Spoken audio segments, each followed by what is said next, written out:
and the arc of their vision is different than ours, and we're much closer to it. So I absolutely encourage you.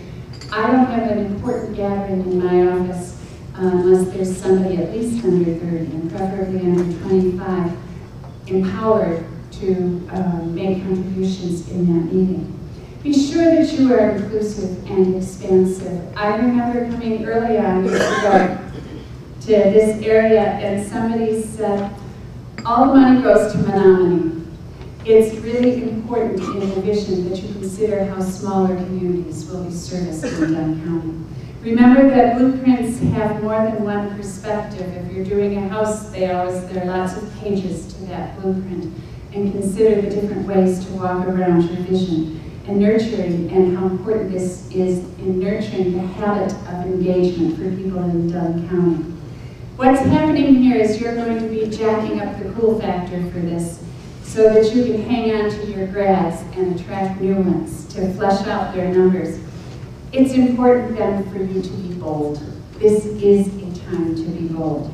The focus of economic development for the last 50 years has been on attracting and retaining and expanding industry to create jobs, and that's still important to the equation. But for economic development for the future, we're going to have to consider how to attract and retain and expand the talents of people who will fill those jobs. And with the retiring boomers, it becomes ever more critical.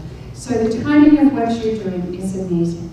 There's lots to boast about. There are clear and present challenges, and there's a predictable future if you don't get this right and don't carry this work through. And there's a political aspect to what you're doing that comes back to the engagement in the process. Whether you're talking about changes on the local level in government to help it evolve to support your success, or looking for the kinds of incentives and support and infrastructural context for success that needs to be provided by the state. Those will all happen because political decisions are made and priorities are set and funding is chosen to be targeted in this area in whatever way it is that you need it.